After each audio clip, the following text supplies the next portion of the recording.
Hello बच्चों, मैं विकास Kumar भराना ICT virtual classroom में आपका स्वागत करता हूं। जैसा कि बच्चों आप जानते हैं, ये कक्षा 7 में आपका बच्चे इतिहास हिस्ट्री चल रही है, जिसमें हमारा बच्चे आपका नए राजा एवं उसके राज्य का हम बच्चे पढ़ रहे थे। चलिए चलते हैं हम अपने डिजिटल बोर्ड की तरफ।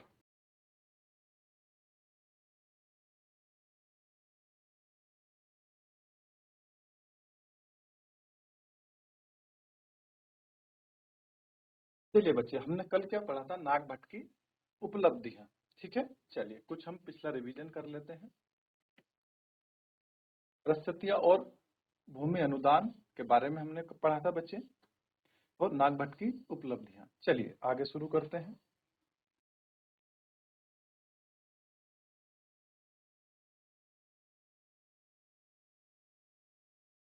राजा लोग प्राय ब्राह्मणों को भूमि अनुदान से पुरस्कृत करते थे। ये ताम पत्रों पर अभिलिखित होते थे, जो भूमि पाने वाले को दिए जाते थे। यानी जो राजा लोग थे बच्चे, वो क्या करते थे? ब्राह्मणों को भूमि को अनुदान करते थे। भूमि को क्या थे बच्चे? उन्हें दान में देते थे या पुरस्कृत के रूप में। और तामपत्रों पर लिखवा कर क्या है, जो भूमि जिस पाने वाला जो था उसे एक तामपत्र देते थे। ठीक है, ये बच्चे तामपत्र होता था इस टाइप में। ये क्या था? आप देख रहे होंगे, ये क्या है बच्चे? तामपत्र है। तांबे का एक बच्चे पत्र होता था, उस पर लिखवा के देते थे। ठीक है, चलिए।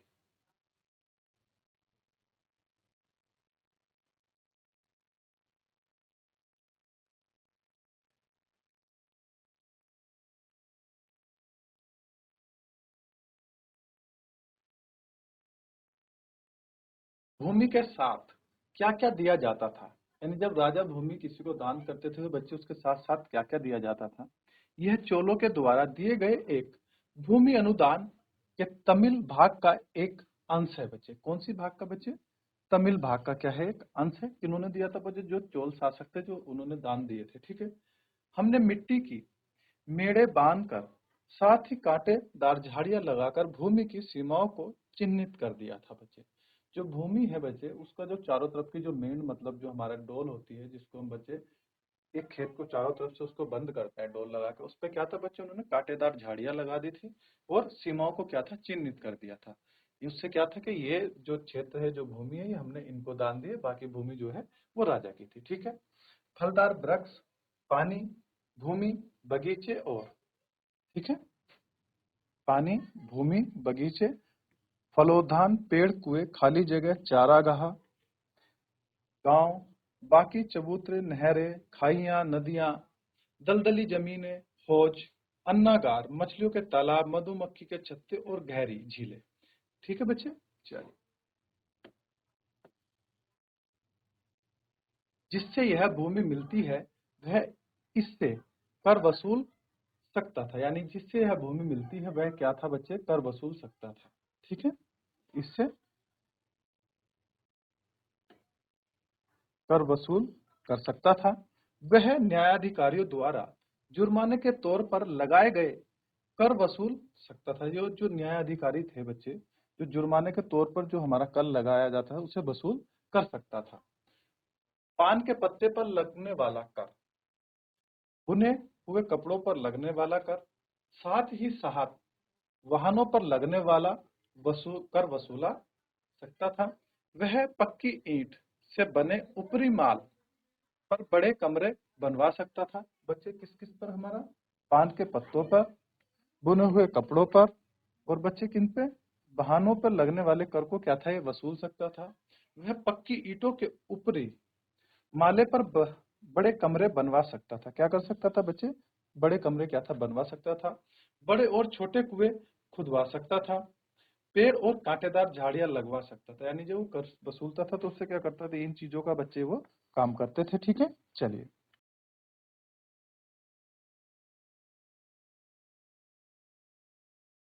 जरूरी हो तो सिंचाई के लिए नहर बनवा सकता था।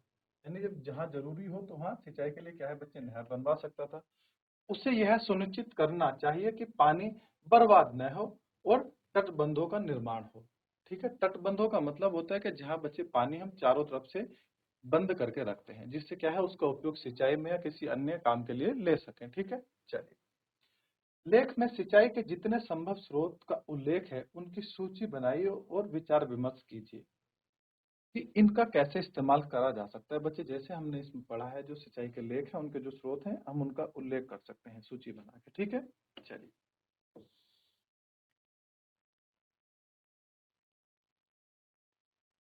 आगे आता है।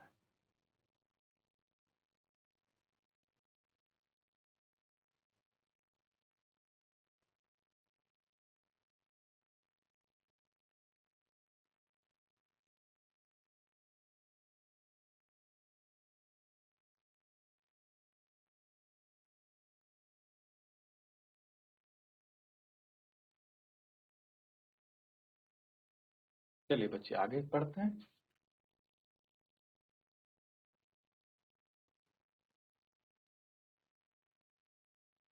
12वीं शताब्दी में एक बृहत संस्कृत काव्य की रचना की गई है बच्चे, रचा गया, जिसमें कश्मीर पर शासन करने वाले राजाओं का इतिहास था। यानी कौन सी सदी में बच्चे? 12वीं सदी में एक बृहत संस्कृत काव्य रचा गया जिसमें कश्मीर में शासन करने वाले राजाओं का क्या था बच्चे? इतिहास दर्ज था। इसे कल्हण नामक एक रचनाकार द्वारा रचा गया था। यानी जो बच्चे संस्कृत में जो एक काव्य रचा था वो किसने रचा था? कल्हण ने रचा था। ठीक है, कल्हण ने अपना वृत्तांत लिखने के लिए शिलालेखों, दस्तावेजों, प्रत्यक्षदर्शियों के वर्णन और पहले के इतिहासों समेत अनेक तरह के स्रोतों का इस्तेमाल किया। यानी उन्होंने किन किन चीजों का इस्तेमाल करा था बच्चे? शिलालेख, यानी जैसे शिला मतलब पत्थर, और उस पर जो लिखा गया, जैसे पत्थरों पर हम लिखते हैं तो उसको क्या कहते हैं बच्चे? शिलालेख कहते हैं। ठीक है, दस्तावेज यानी कोई भी ऐसा कागज जिस पर कुछ लिखा हो बारे में और जो आगे हमें काम में आ सके, दस्तावेज कहलाते हैं। प्रत्यक्षदर्शियां, यानी जिसे हम प्रत्यक्ष रूप से देख सकते हैं वो हमारी प्रत्यक्षदर्शियां कहलाती हैं, के वर्णनों और पहले के इतिहासों समेत अनेक तरह के स्रोतों को इस्तेमाल किया था। ठीक है बच्चे, किसका? दस्तावेजों का है, प्रत्यक्षदर्शियों का है। ठीक है, इस्तेमाल किया। प्रशस्तियों के लेखकों से विभिन्न वह अक्सर शासकों और उनकी नीतियों के बारे में आलोचनात्मक रुख दिखलाता है। इसीलिए 12वीं सदी के लिए यह असाधारण ग्रंथ था। ठीक है बच्चे, तो क्या था ये? 12वीं सदी के लिए असाधारण क्या था? ग्रंथ था।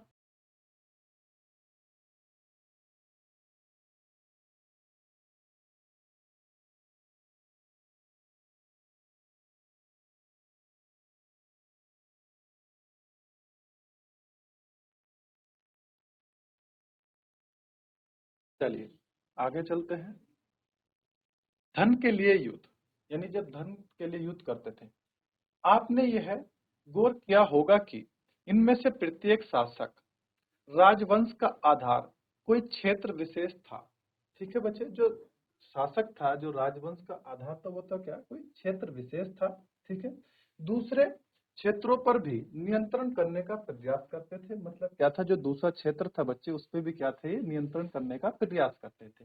ठीक है, कि जैसे मान लीजिए जैसे कि कोई राजा है, उसका एक क्षेत्र है। ठीक है, वो दूसरा जो एक क्षेत्र है वो किसी दूसरे राजा का है, तो जो वैसे पहला वाला राजा था उस पर नियंत्रण करने के लिए उस पर युद्ध करता था। ठीक है, और उस क्षेत्र का क्या था? अपने में जीत करके उसको मिला लेता था। तो उससे क्या था? जो क्षेत्र का धन वगैरह था वो सब भी क्या था? उस राजा के अंडर का आ जाता था। ठीक है, चलिए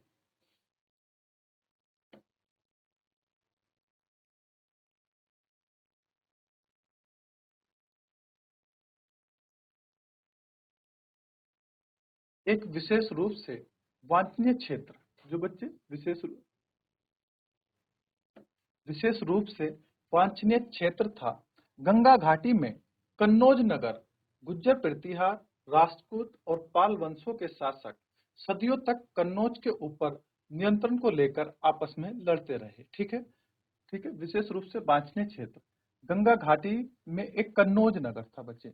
जो कन्नौज नगर था उसमें कौन कौन से शासक थे? गुज्जर प्रतिहार, राजकोट और जो पाल वंश के शासक थे बच्चे, वे क्या थे? कन्नौज के ऊपर अपना नियंत्रण स्थापित करने के लिए क्या थे? बार बार अपना क्या थे? वे लड़ रहे थे, यानी युद्ध कर रहे थे बार बार। ठीक है, चलिए कौन कौन से राजवंश थे बच्चे? कूट राजवंश था और हमारा गुर्जर प्रतिहार वंश था और पाल वंश थे। ठीक है, क्योंकि इस लंबी चली लड़ाई में 3 पक्ष थे, इसलिए इतिहासकारों ने प्राय इसकी चर्चा त्रिपक्षीय संघर्ष के रूप में की है बच्चे। यानी क्या किया है, जो इसकी चर्चा है इतिहासकार ने वो किस रूप में की है, त्रिपक्षीय संघर्ष के रूप में की है। चलिए, जैसा कि हम देखें पृष्ठ 62 से 66, ठीक है, शासकों ने बड़े मंदिरों का निर्माण करवाकर भी अपनी सत्ता और संसाधनों का प्रदर्शन करने का प्रयास किया है। बच्चे, कुछ राजा थे जिन्होंने क्या करा, बड़े मंदिरों का निर्माण कराया, ठीक है, और अपनी सत्ता और संसाधनों का प्रदर्शन करने का प्रयास किया कि हम इतने बड़े जो हमारे साधन है, जो संस्था है, वो हमारे प्रदर्शन करने के लिए उन्होंने क्या किया बच्चे, मंदिरों का निर्माण कराया था। इसीलिए जब वे एक दूसरे के राज्यों पर आक्रमण करते थे तो मंदिरों को भी अपना निशाना बनाते थे।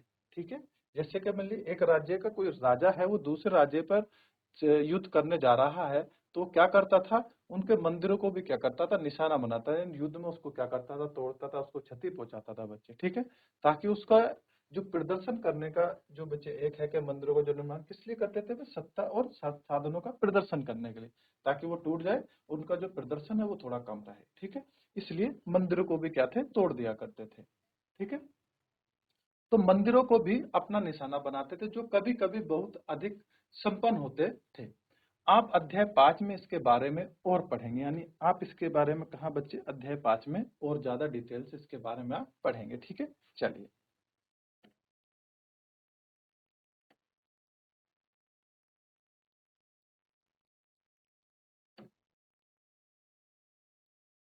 अफगानिस्तान के गजनी का सुल्तान महमूद ऐसे शासकों में से एक प्रसिद्ध है।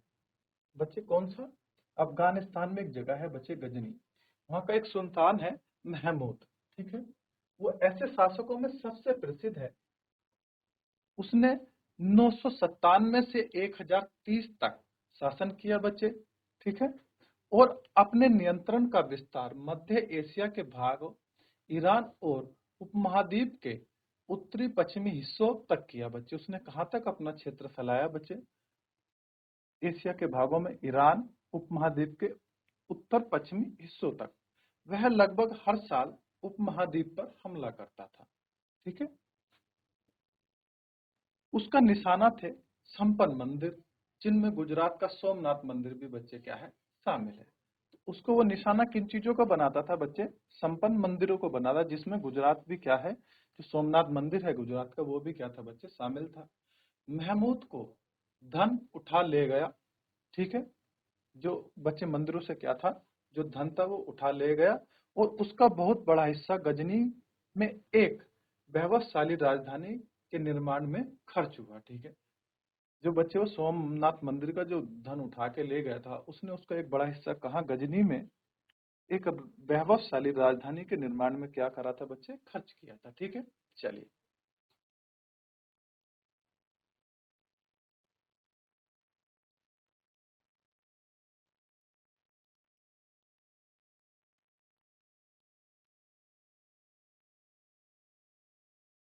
चलिए बच्चे आगे शुरू करते हैं।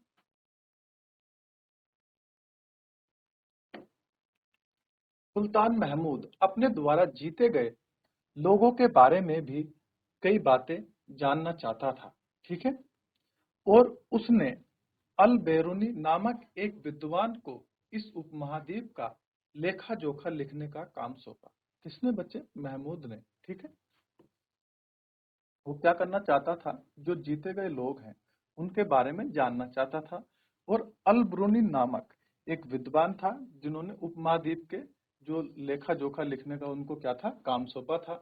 अरबी में लिखी गई उसकी कृति किताब अल हिंद आज भी इतिहासकारों के लिए एक महत्वपूर्ण स्रोत है बच्चे। तो अल बरूनी ने कौन सी किताब लिखी थी बच्चे, किताब अल हिंद। ठीक है, आज भी इतिहासकारों के लिए क्या है, एक महत्वपूर्ण स्रोत है बच्चे, किसके बारे में, महमूद गजनी और राजाओं के जानने के बारे में। ठीक है, अल बरूनी ने इसे तैयार करने के लिए संस्कृत के विद्वानों से परामर्श किया था।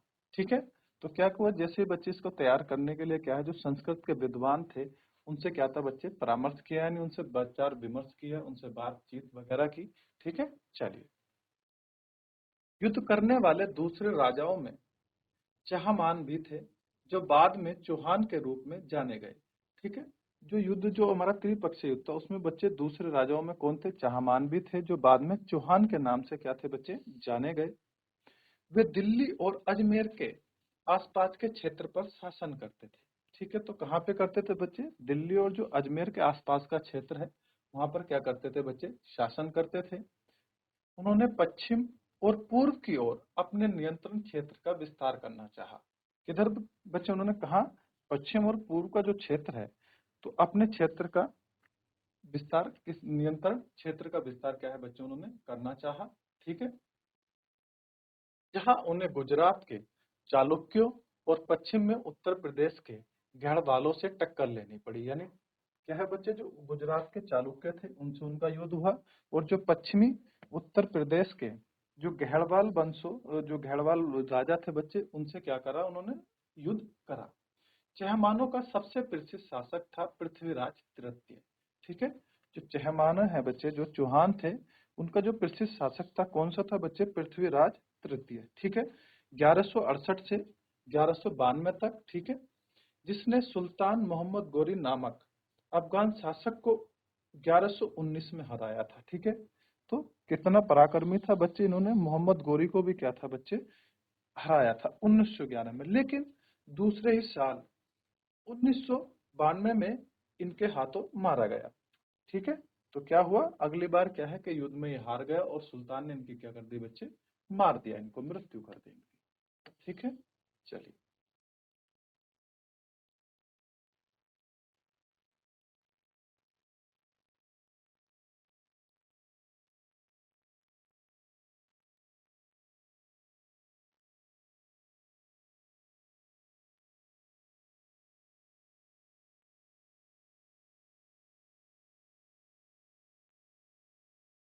चलिए बच्चे, आगे चलते हैं।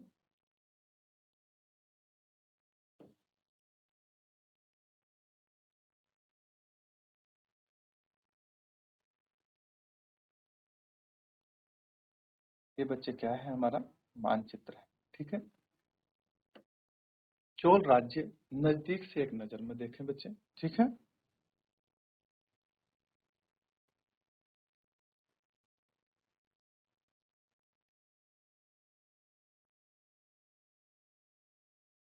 उरयूर से तंजावुर तक सॉरी बच्चे। ठीक है, चलिए। चोल वंश सत्ता में कैसे आया, कावेरी डेल्टा में मुटियार नामक एक प्रसिद्ध छोटे से मुखिया परिवार की सत्ता थी।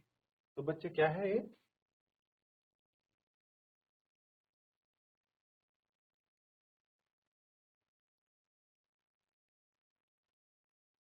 चोल वंश जो था वो सत्ता में कैसे आया, कावेरी डेल्टा के मुटियार नामक एक प्रसिद्ध छोटे से मुखिया परिवार की सत्ता थी। बट कैसी थी, एक छोटे से जो मुखिया परिवार है उसकी सत्ता थी।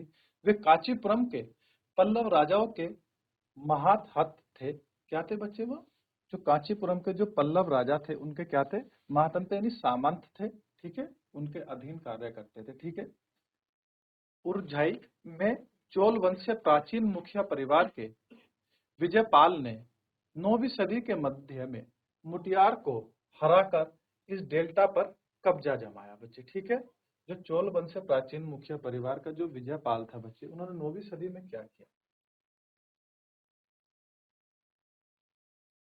मध्य में मुटियार को हराकर डेल्टा पर क्या करा बच्चे, अपना कब्जा जमाया।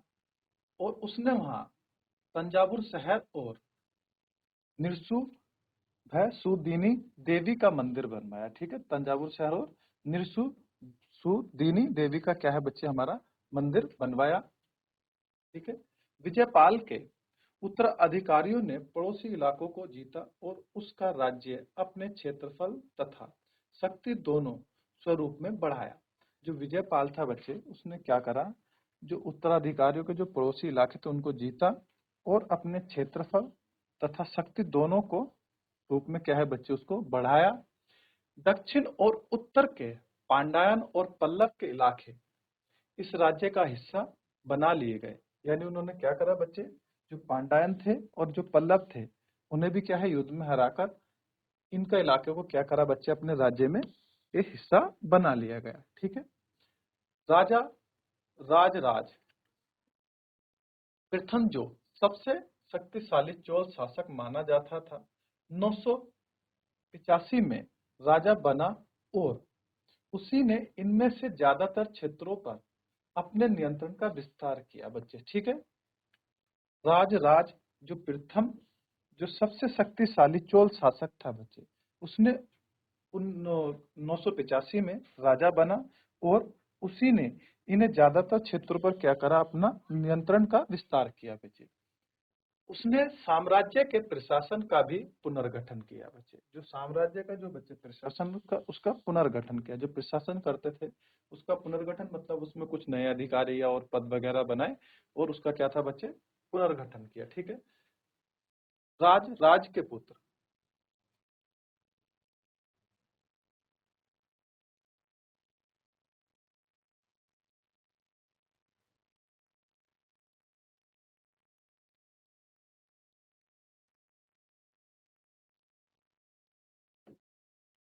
राज के पुत्र राजेंद्र प्रथम ने उनकी नीतियों को जारी रखा।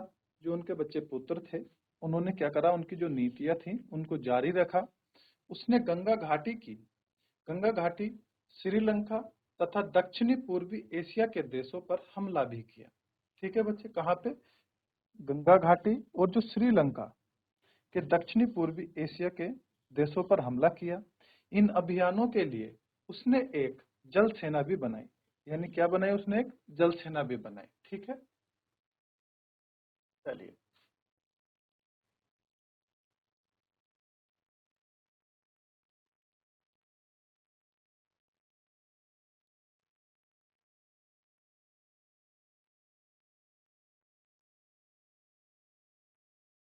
चलिए अब आते हैं बच्चे आगे, भव्य मंदिर और कांस्य मूर्ति कलाएं। ठीक है।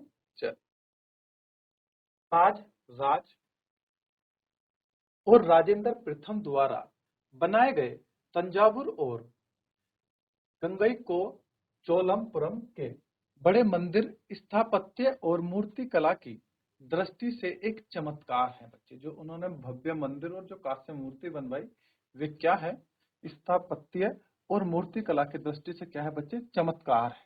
ठीक है। चोल मंदिर अक्सर अपने आसपास विकसित होने वाली बस्तियों के केंद्र बनाए गए। जो बच्चे उनके आसपास जो बस्तियां जो विकसित हुई थी, तो उनके क्या थे, केंद्र बनाए गए मंदिरों को। ठीक है। चलिए, ये शिल्प उत्पादन के केंद्र थे। ये मंदिर शासकों और अन्य लोगों द्वारा दी गई भूमि से भी संपन्न हो गए। ये मंदिर जो बच्चे शिल्प उत्पादन के केंद्र थे, ये मंदिर शासकों और अन्य लोगों द्वारा दी गई भूमि से भी क्या थे, संपन्न हो गए थे। यानी शासकों के साथ साथ अन्य लोग भी क्या थे, इन मंदिरों को बनवाने में क्या थे, अपनी भूमिका भी देते थे, भूमि भी दान देते थे और क्या थे, अपनी को साथ भी निभाते थे। इस भूमि की उपज उन सारे विशेषज्ञों का निर्वाह करने में खर्च होती थी। यानी जो भूमि की जो उपज थी बच्चे, जो विशेषज्ञों का निर्वाह करने के लिए क्या थे, खर्च होती थी। जो मंदिर के आसपास रहते और उसके लिए काम करते थे, जैसे हमारे पुरोहित, मालाकार, बावर्ची, मेहतरी। ठीक है। तो ये बच्चे जो भूमि थी उसमें जो उपज होती थी, उससे जो बेटे बेच करके पैसे आते, तो वो क्या करते, जो काम करते थे, जैसे पुरोहित थे, मालाकार थे, बावर्ची थे, मेहतर थे, तो उनका क्या था बच्चे, उनकी क्या थी, सैलरी वगैरह, उनको पैसे निकलते थे। ठीक है। चलिए, ये देखे बच्चे स्थापत्य कला। ठीक है, इसको देखें। गंगा कोई कोट चोलपुरम का बच्चे मंदिर है। ठीक है। आप इसकी स्थापत्य कला देखिए। छत जिस तरह से क्रम से पतली होती गई है, उस पर गौर करें। बाहरी दीवारों को सजाने के लिए पत्थर की जो प्रतिमाएं अलंकृत की गई है, उन्हें भी देखें बच्चे। आप ये देखिए, जो प्रतिमाएं हैं ये अलंकृत की गई है यहाँ। ठीक है। और देखिए कैसे धीरे धीरे धीरे धीरे धीरे क्या है, इसको बच्चे पतला किया गया। ठीक है। चलिए,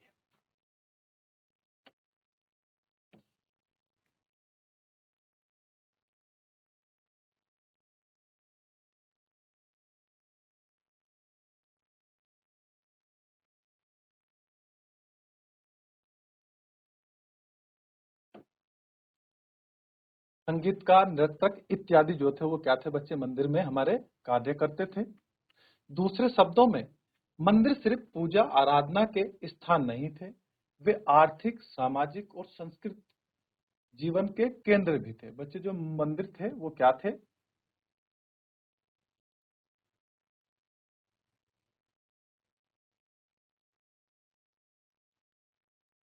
वो पूजा आराधना के स्थान नहीं थे, वे आर्थिक, सामाजिक और सांस्कृतिक जीवन के क्या थे बच्चे, केंद्र थे। ठीक है। मंदिर के साथ जुड़े हुए शिल्पों में सबसे विशिष्ट था कांस्य प्रतिमा बनाने का काम। जो बच्चे सबसे विशिष्ट था वो क्या था बच्चे, कांस्य प्रतिमा बनाने का काम जो था वो सबसे विशिष्ट था। चोल कांस्य प्रतिमाएं संसार की सबसे उत्कृष्ट कांस्य प्रतिमाओं में गिनी जाती है। जो चोल शासक की जो बच्चे प्रतिमाएं थी वो क्या थी, संसार में सबसे उत्कृष्ट कांस्य प्रतिमाओं में गिने जाते हैं। सबसे अच्छी और सबसे जो आपकी सुंदर प्रतिमाएं थी वो बच्चे किनकी थी, चोल शासकों की थी। ठीक है। ज्यादातर प्रतिमाएं तो देवी देवताओं की ही होती थी, लेकिन कुछ प्रतिमाएं भक्तों की भी बनाई गई। यानी जो ज्यादातर जो प्रतिमाएं थी बच्चे वो किनकी थी, देवी देवताओं की थी, लेकिन कुछ प्रतिमाएं किनकी बच्चे, भक्तों की भी बनाई गई थी। ठीक है। चलिए, जैसे एक प्रतिमा आपको दिख रही होगी,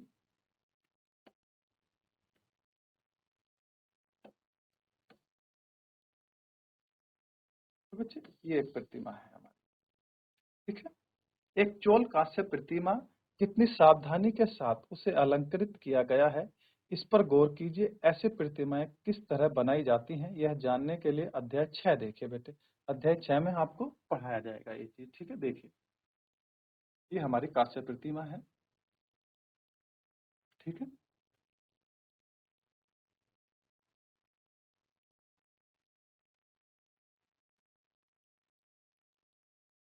आइयो बच्चों, आज का सेशन आपको समझ में आया होगा। आप बच्चे घर जाके आप अपनी क्लास का रिवीजन कीजिए। जो चीज समझ ना आए बच्चे आप कल आप पूछ सकते हैं। मिलते हैं बच्चे आपसे नेक्स्ट सेशन में। तब तक के लिए धन्यवाद।